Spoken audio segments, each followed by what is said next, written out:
BLM Kerala, Tamil Nadu, Pondicherry. നമസ്കാരം. M5 ലൈവിലേക്ക് സ്വാഗതം. ബംഗ്ലാദേശിലെ ഗോയ്ബന്ധയിൽ നടന്നുവരുന്ന സംഘർഷം അവസാനിപ്പിക്കാൻ ബംഗ്ലാദേശ് സർക്കാരിന്റെ നേതൃത്വത്തിൽ ഹൈന്ദവ സംഘടനകളുമായി ചർച്ച ആരംഭിച്ചു. ഗൈബന്ധയിലെ പലാഷ് ബാരിയിലെ ശ്രീരാമ പ്രതിമയുടെ നിർമ്മാണവുമായി ബന്ധപ്പെട്ടതാണ് പുതിയ തർക്കവും സംഘർഷവും ഉണ്ടാകാൻ കാരണം. 81 അടി ഉയരമുള്ള ശ്രീരാമന്റെ പ്രതിമ ബംഗ്ലാദേശിലെ ഏറ്റവും വലിയ പ്രതിമയായിരുന്നു. പ്രതിമ തകർക്കാൻ ഇസ്ലാമിക ഭീകരരും ഒരു ഇമാമും ആഹ്വാനം ചെയ്തതോടെയാണ് സംഘർഷം ആരംഭിച്ചത്.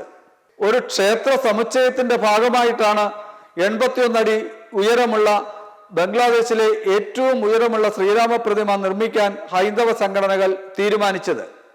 ഇമാമിന്റെയും ഇസ്ലാമിക സംഘടനകളുടെയും ആഹ്വാനത്തിനെതിരെ ബംഗ്ലാദേശിലെ പല നഗരങ്ങളിലും ന്യൂനപക്ഷ ഹിന്ദു വിഭാഗം അതിശക്തമായ പ്രക്ഷോഭവും പ്രകടനവുമായി രംഗത്തെത്തി. 81 അടി ഉയരമുള്ള പ്രതിമയുടെ 80% നിർമ്മാണം പൂർത്തിയായി കഴിഞ്ഞു. 16 കോടി രൂപ ചെലവിട്ടാണ് പ്രതിമ നിർമ്മിക്കുന്നത്. ശ്രീരാമനൊപ്പം ശ്രീകൃഷ്ണന്റെയും മഹാദേവന്റെയും പ്രതിമകളും ഇവിടെ ഉയരുന്നുണ്ട്.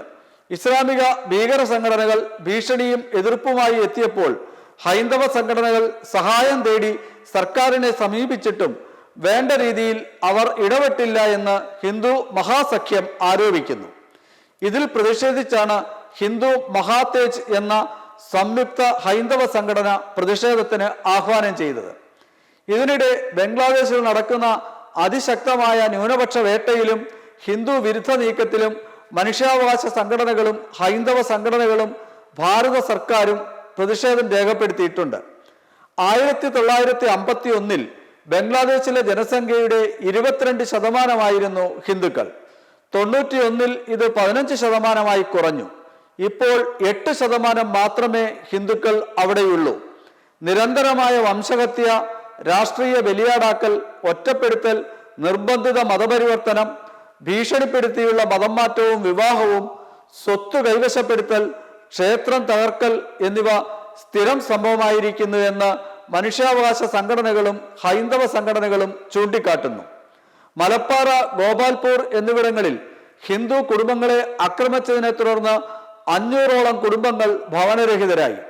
ഇവിടങ്ങളിലെല്ലാം ക്ഷേത്രങ്ങൾ തകർക്കുകയും വിഗ്രഹങ്ങൾ നശിപ്പിക്കുകയും ചെയ്തു.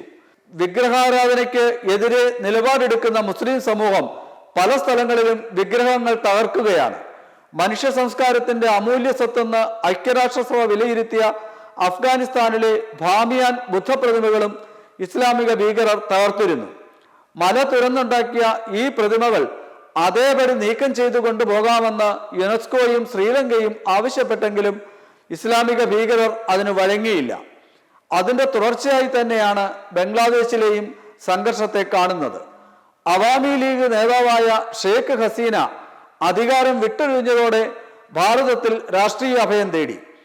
അവരുടെ നിതാന്ത രാഷ്ട്രീയ ശത്രുക്കളായ ജമാഅത്തെ ഇസ്ലാമി ഷേഖ് ഹസീനയ്ക്കെതിരായ വിരോധം മുഴുവൻ ഭാരതീയരുടെയും ഹിന്ദുക്കളുടെയും മുകളിൽ തീർക്കുകയായിരുന്നു. അധികാരമാറ്റത്തെ തുടർന്ന് വൻ സംഘർഷമാണ് ബംഗ്ലാദേശിൽ നടന്നത്. 100 കണക്കിന് ഹിന്ദുക്കൾ കൊല്ലപ്പെടുകയും വീടുകൾ തകർക്കപ്പെടുകയും ക്ഷേത്രങ്ങൾ നശിപ്പിക്കപ്പെടുകയും ചെയ്തു. പുതിയതായി തിരഞ്ഞെടുക്കപ്പെട്ട സർക്കാർ ഭരണമേറ്റതിനു ശേഷം ആദ്യമായാണ് വീണ്ടും സംഘർഷം ആരംഭിക്കുന്നത്. ഹൈന്ദവ സംഘടനകളുമായി ചർച്ച നടത്താനും പ്രശ്നം ഒത്തുതീർപ്പിലൂടെ പരിഹരിക്കാനും ശ്രമം നടക്കുന്നതായി ബംഗ്ലാദേശ് അധികൃതർ വ്യക്തമാക്കി. നന്ദി, നമസ്കാരം. മെമ്പർമാരുടെ നിക്ഷേപങ്ങൾക്ക് ഉയർന്ന ലാഭവിഹിതം നൽകുന്ന കേന്ദ്ര സർക്കാർ സഹകരണ registered society Bharat Lajna multi state housing cooperative society limited.